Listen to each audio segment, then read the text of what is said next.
Hello. Good morning, good afternoon, good evening. Magandang umaga, magandang tanghali, magandang gabi sa inyong lahat. Diha, sugam niyo eh. Sug kayo oh. Sami. Lo, one, sound check. Ika. Um, Tingnan natin yung ano natin. Audio. Okay. Oh, hindi. Yun. Yun. Mhm.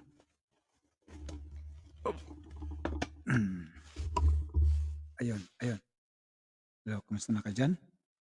Kumusta na kayo dyan? Ah, ito na nga.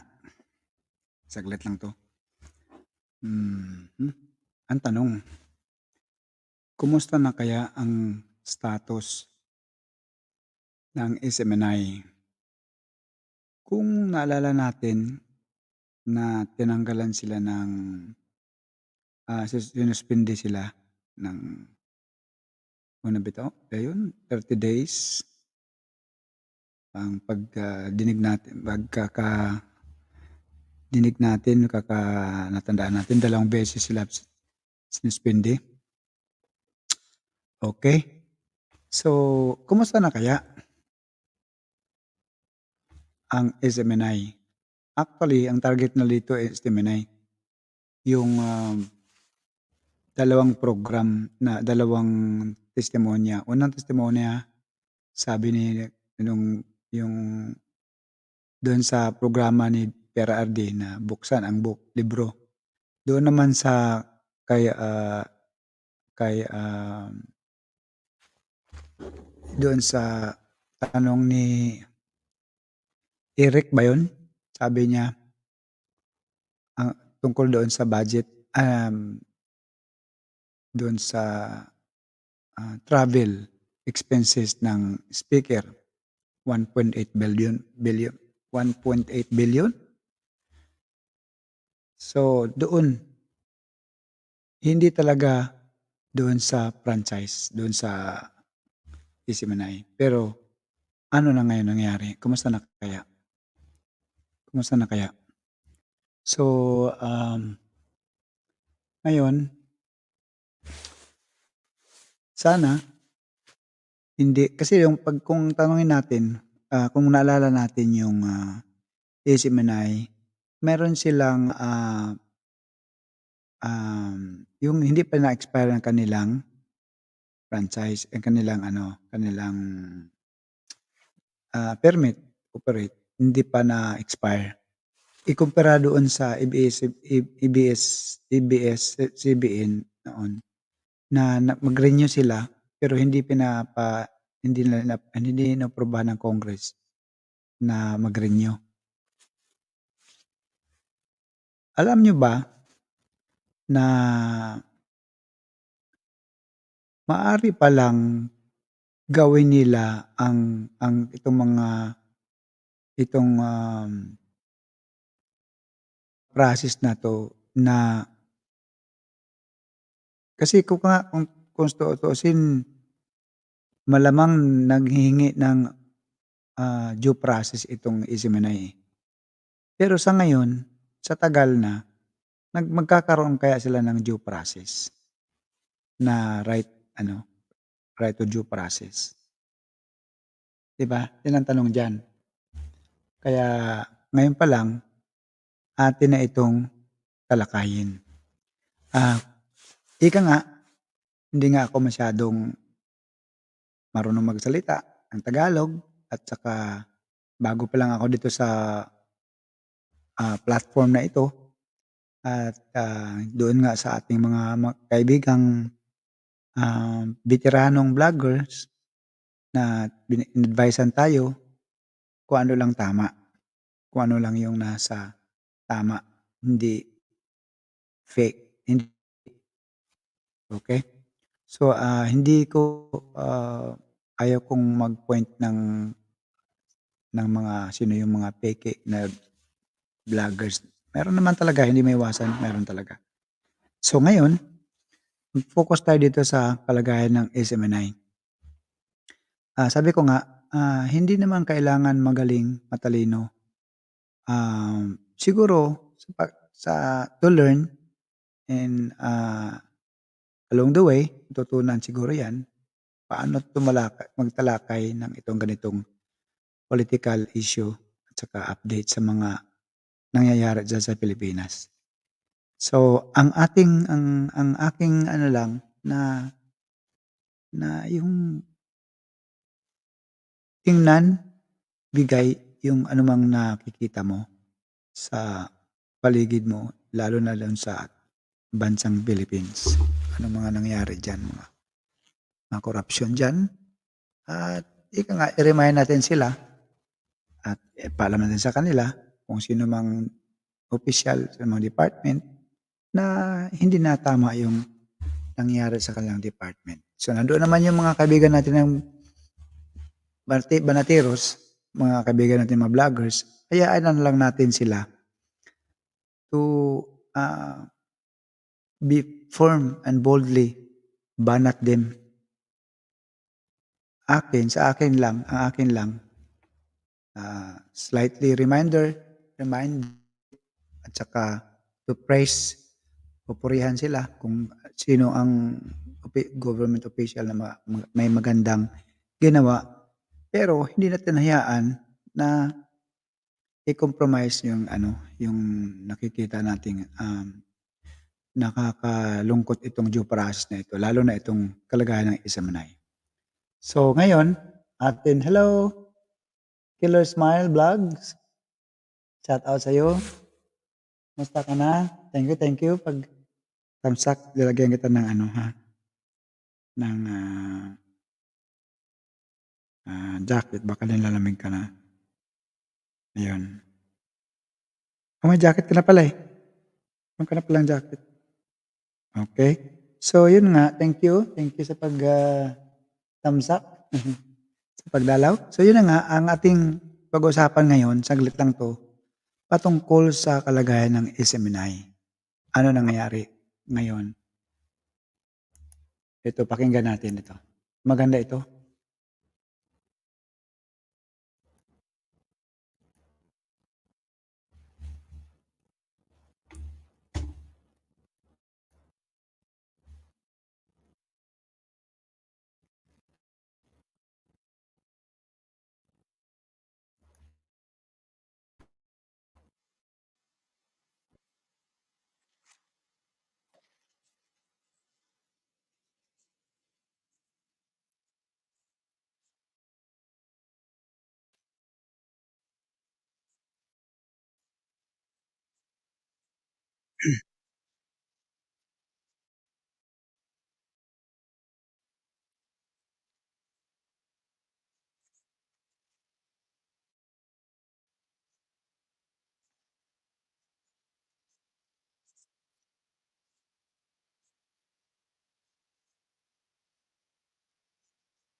Ito si Mark at, Attorney Mark Valentino, yung lawyer ng SMNI.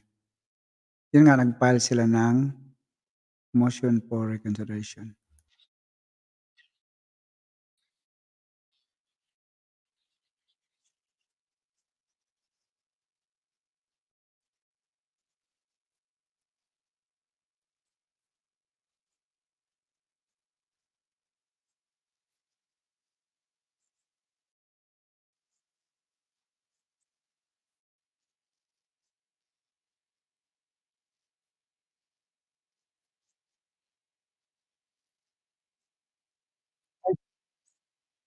Walang sounds?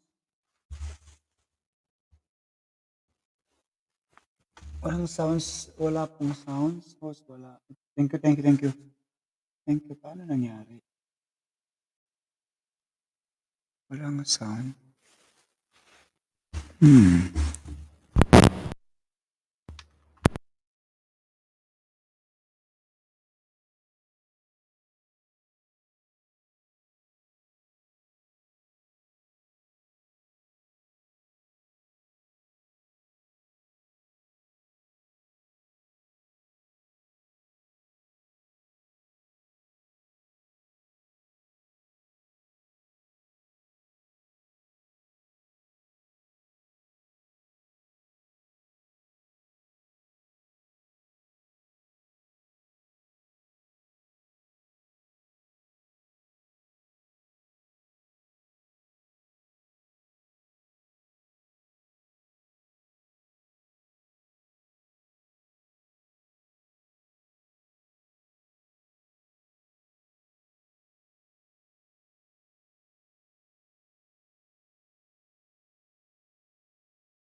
Yun.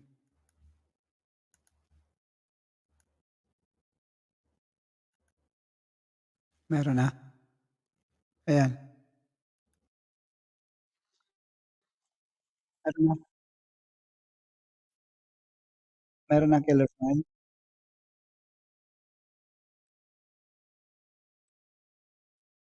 Wala pa rin?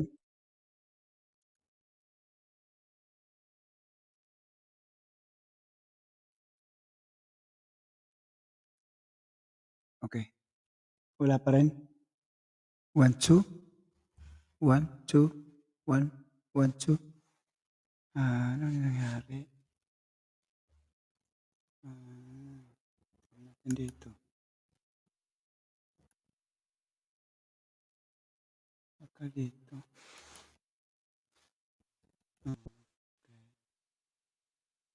Ayan, meron na? Hello? Meron na? Wala pa? Hello? Ayan. Court of Appeals, The Court of Appeals. Supreme and Court. Supreme Court, and also with the Meron Office na? of the President. Yes, yes. Hi, Can you take killer. us, walk us through what's happening in each of those Meron pa? Okay. venues? Meron So na? it all started because of the resolution. Legal aspect. Yes, yes. Now, there are motions filed with NTC. You mentioned MTRCB. Meron na? And also Court of Appeals, the Court of Appeals. Supreme and Court. Supreme Court's happening in each of those venues. Okay. So it all Meron na? started because of the resolution coming from the House of Representatives To the As- NTC. are asking or urging NTC to suspend the 1, 2. SMNI. So what did Meron- NTC do? meron na, is killer. suspend Smile. for 30 days. 30 days without any notice, without any hearing. We are only given a resolution from NTC that we are suspended for 30 days. Now, what should have been the procedure? They should- What was the expectation according to law? They should give us a opportunity to explain Okay. why we should not be suspended. So that is the Meron For na? due process. there should be Ay, due process of sa law T- because especially sa TV that meron na? there is a May sounds jurisprudence na? that any order that affects freedom of press are presumed unconstitutional. Ay, GRN. So therefore, Wala pa because po of that sounds. jurisprudence, the government or the state Meron or na our kaya? constitution highly give more protection to, Ay, sa to our TV. freedom of press than any Meron other ng sounds. right. So therefore, what should the NTC do Meron is po. to give Po us yun, an yun. opportunity to explain. But unfortunately, they suspended us for 30 days. So what we do, the SMNI legal team, we filed a petition for certiorari direct to the Court of Appeals. Unfortunately, CA denied our petition to the On what our grounds, petition for TRO and certiorari on the ground that SMNI should file first a motion for reconsideration to the NTC. NTC. We said that But since then, NTC has made that suspension indefinite. Now again, before the indefinite, there is 30 days first. okay, So this indefinite suspension is the second suspension. right, So the right, first suspension is the 30-day suspension. Right. But the CA said that we should first file an MR before applying for TRO to the CA. and what is the ground for the second suspension making it indefinite? They said that number one, despite our suspension for 30 days, they said that we allegedly operate In the Visayas, in Region 6. There was an operation of the radio station in Region 6, December 27. So that is their first allegation. So, but we called all the technician, the radio managers or station. They said that is not correct, so they're willing to execute an affidavit. That's why we filed yesterday we filed a motion for reconsideration to the NTC, attached the affidavit of the radio station managers of SMNI in Region 6. But that suspension, the second suspension, that in itself, is that according to procedure? I mean, should there have been also a hearing? They said a notice to explain, something of that nature? they can do that only if there is a report from any bureau of the NTC. But in this case, there was no report. They just immediately give a suspension. The best thing that they should do is, this is what they call double jeopardy in violation of due process. First, violation of due process, the 30-day period, they violated the due process of SMNI. The indefinite suspension also, they violated the due process clause of the Philippine Constitution. We were not Wow.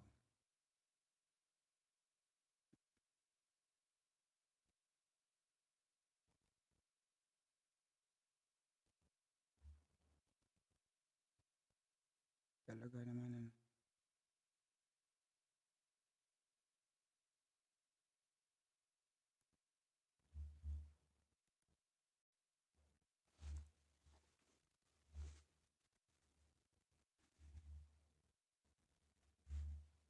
Teka.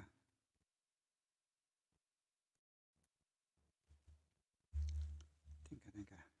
Nawala.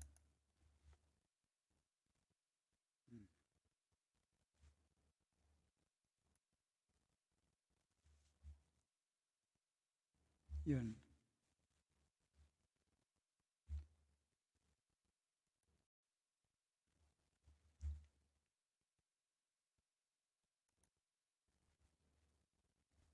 Nawala yung na.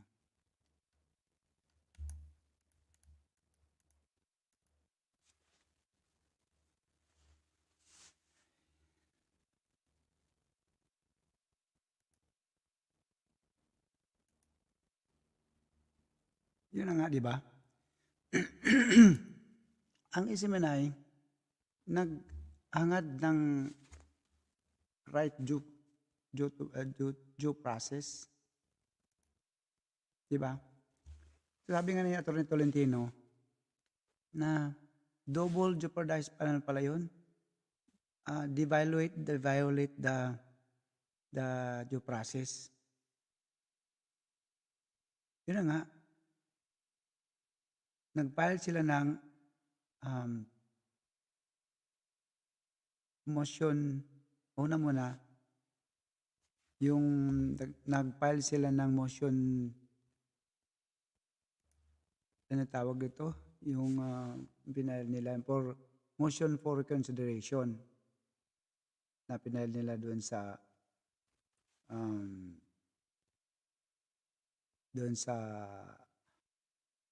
MTRCB.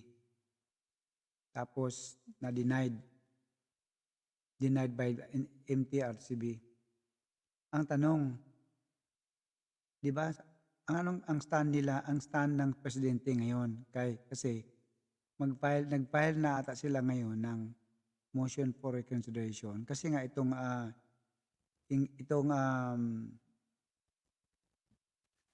MTC, nag-file din sila ng motion for reconsideration with the case doon sa NTC, sa National Telecommunication Commission. Dahil kung naalala natin, nag-file itong SMNI sa CA, Court of Appeal. Deny din. Sabi ng Court of Appeal, mag-file muna kayo ng motion for reconsideration. Okay? So, dalawang beses na dininay. So, dalawang beses na sila na suspend pala. Di ba? 30 days, 30 days muna, suspension period. At sa pangalawa, yung alleged nila na-alleged ng SMNI na alleged na mayroon daw sabi ng Court of Appeal, mayroon daw nag-operate sa December 27 ba yun, sa Region 6. Pero tinawagan ng SMNI mga staff niya, wala naman daw.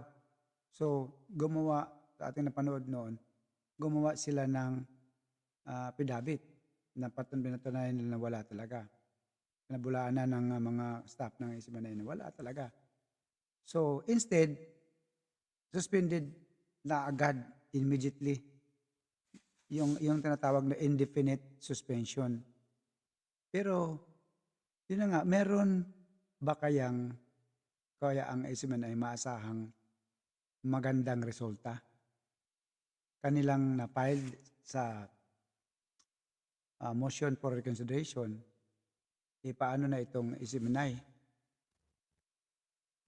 Di ba? Paano na sila magkaroon ng magandang justice? Kasi di ba?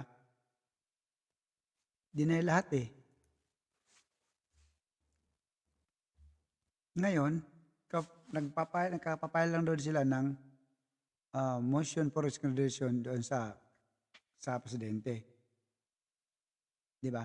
So, balik tayo. Denial na yung process nila doon sa doon sa CA, Court of Appeal, so sa NTC. Tapos, ito na nga nakakalungkot. Paano na ngayon magkakaroon ng magandang justice ito? Dahil sila na yung judge, sila na yung complainant, at sila pa rin executor. Pero take note ha, safety dito, bago pa lang sila mag-file ng motion for reconsideration, nag-file na sila ng motion for inhibit doon sa MTRCB. Deny naman, di ba? Na-deny din na at ang motion to inhibit para maano nila kung saan ba sila nagkaroon ng violation. Di ba? Alam ko dito, dinidahin lahat ng MTRCB kasi nga kahit sinong tatanungin natin dito, paano ang isiman ay magkaroon ng magandang patas. Naalala natin yung kay Teves, Congressman Teves. Di ba? Wala siyang panalo. Mabuti na lang yung sampung nag-recant. Di ba? So, ito, sana, tuloy natin yung, tuloy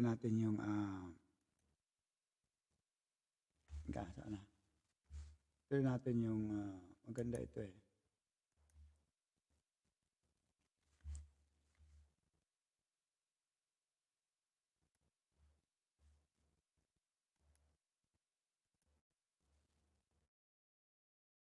Ayun. Given an opportunity to explain, and they said that SMNI failed to answer of the show cause order, and that is not correct because we filed an answer. In fact, before we filed an answer, we filed a motion for bill of particular. We're asking NTC, can we please clarify all our alleged violations so we can it properly? Because it's very broad. They said we violated the franchising. What provisions of the franchise that we violated? What provisional authority that we violated? What certificate of public convenience that we violated? We need a clarification so we can respond it properly and intelligently. Unfortunately, they denied our bill of particulars. And under the rules, if the NTC denied the motion for bill of particulars, we were given 5 days to file an answer. Which, in this case, we filed an answer within the 5-day period.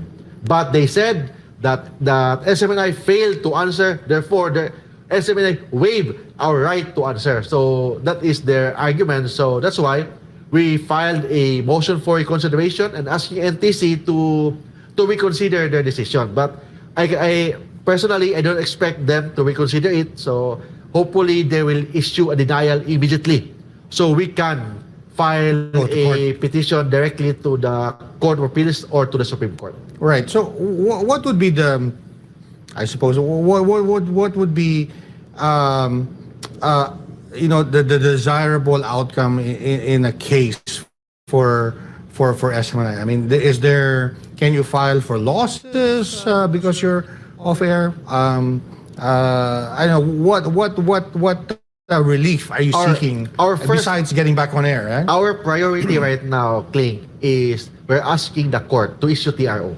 temporary restraining order. So hopefully the Court of Appeals will issue TRO because our case is different from the case of Attorney Harry. Okay. It's a good thing you clarified that.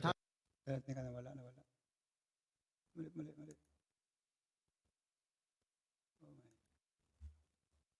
Sorry po.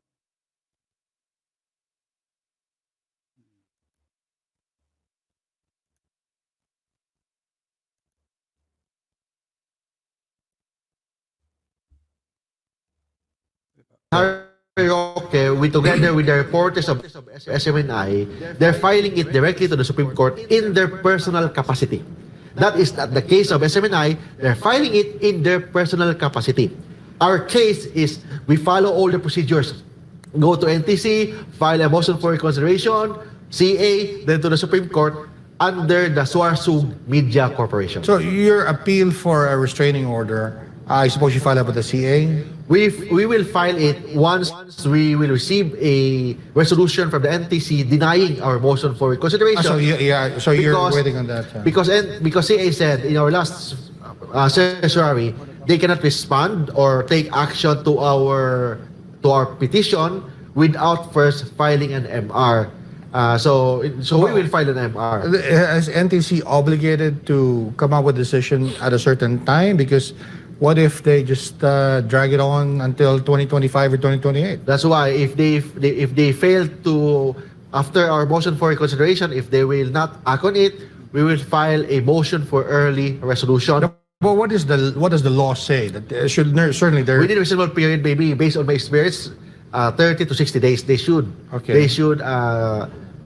issue a resolution. Otherwise, that will be a ground for graft case that we are planning to file against them. I see. Now, this issue with MTRCB, explain that to us because that's a separate. MTRCB is different. Yeah. MTRCB issued a 14-day preventive suspension to the two programs of SMNI. Okay. Because according to them, Laban Kasama ng Bayan and Gikan sa Masa of PRRD may violate, there is no violated. The word of the resolution of MTRCB may violate the rules and regulation of MTRCB. So they are not sure whether or not there was violation, but still they suspended they issue a 14-day preventive suspension.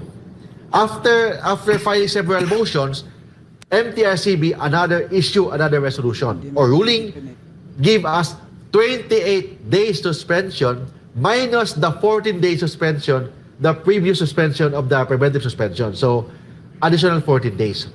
But the additional days was not actually served by SMNI because we filed a motion for reconsideration. But it's not a bit overkill because you're already off air, right? I mean, Yes, actually it's overkill. Yeah. There is a case with MTRCB, case with MTRCB, another case with the with the franchise committee of the House of Congress. So if you see, this is legal but more political, I may say. Why? Because it's overkill. Uh, this is legal but more political, I may say. Why? Because it's overkill. Uh, forces government against, but the forces of government against SMNI. But we are ready to defend SMNI and to the entire freedom of press and freedom of expression of the Philippine government. Why do you think that is? Do you think, is SMNI advocating, let's say, for, as former President Duterte said, separation of Mindanao from the rest of the Philippines or something like that? I cannot expect that SMNI, I don't expect that SMNI experienced this way, this treatment to the Marcos administration. Because I remember SMNI is one of the supporter of President BBM. In fact, one of the successful presidential debate is coming from SMNI, and that debate boosted the candidacy of President then candidate Bongbong Marcos. So hindi ko Well, I was part of that debate. yes, hindi ako makapaniwala. You could also say that, President Marcos was, he was very popular then, but it boosted the popularity of SMNI. Yes. But you mentioned that you went to the palace to appeal. Yes. Tell us about that. On what grounds? Because We filed an appeal to the office of the president last week. We filed it last week on the ground that because the MTICB denied already our motion. So if we will not file an appeal, another 14 days suspension, additional suspension of the decision of SMNI. so the appeal to the office of the president is for the two programs? Or? Two programs. So it doesn't have to do with the Because if we will not- NTC. If we will not appeal, we are it is as if we accept the verdict of MTRCB against President Duterte, against Eric Yusek Loren Badoy. So we don't accept the decision of the MTRCB. So although we respect MTRCB, but we don't agree with the decision of the MTRCB, so we filed an appeal to the office of the president. Well, what is the, educate me here a bit. What is the legal strategy there? Because if the office of the president agrees with you, the network is still off air. If the office of the president agrees with me or the legal team of SMNI, we are still off air, but because of the NTC decision, not because of the MTRCB decision. So Okay. it means we will win, hopefully. Then this time we will fight for the decision of the NTC. So to clarify, does the office of the president have jurisdiction over the NTC or? The office of president has jurisdiction with respect to MTRCB because MTRCB is under the office of the president. So the decision of the NTC granting that they denied us is appealable to the Court of Appeals, I see. not to the office of the president. MTRCB's decision is appealable to the office of the president. NTC's decision is appealable to the Court of Appeals.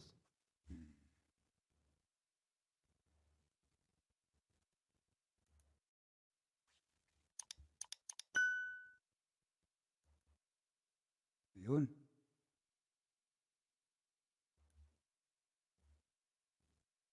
So, di ba nakakalungkot? Kalungkot talaga. Kaya, ang ano lang dyan, maganda dyan ng pagka may maganda silang result doon sa na-file nila na motion for reconsideration doon sa Office of the President. So, maganda ito kung sana magkaroon sila ng tuloy-tuloy na yung ano nila, aprobahan yung motion for reconsideration. Pirmahan na ng Presidente. Tapos tuloy-tuloy yung process. So yun na nga, yun ang kalagayan. Inangad nila yung right to due process. To due process. Inangad ng SMNI. yung mga lawyers kasi ilang beses sila na denied. So, di ba? Nakakalungkot, di ba? So, yun pa ngayon nga lang yung yung 5 days immediately inano nila sila immediately suspension na hindi man lang sila binigyan ng panahon, yung sapat na panahon. 5 days lang. So, hindi pa yun sapat. So, di ba? So, yun lang ang talakayan natin ngayon. Saglit lang to. At matulog tayo maaga ngayon. Thank you so much for sa pagbisita. Salamat sa MGRM, sa Killer Smile, the Early Bird, kay GRM, kay Aisa TV. Thank you. And observant me. Thank you. Hindi tayo magtagal ngayon. Observant me. Mahina po ang audio ninyo. Yun. Ayun. Malayo kasi ako sa mic. Ayun. Ayan na. Okay na. Ayan. Okay na. So, hindi tayo magtagal ngayon kasi nga maaga tayo matulog. Hindi maaga. 12:30 na kagabi talaga. Kami maaga. So, thank you. Kahit magsaglit lang tayo ngayon, bukas ulit mag-live tayo. Thank you sa pagsilip. At again, be safe, stay blessed, and stay healthy. Thank you and salamat sa pagtiwala at sa pag-support sa ating channel. Thank you ha. Yeah, iim na dito. Yeah. So, thank you Observante again. Shout out sa inyo lahat dyan. Sa Ellerbird again, Killer, Smile Vlogs, kay GRM, kay Isa TV, Observant Me. Thank you. And I love you guys. Bye-bye for now.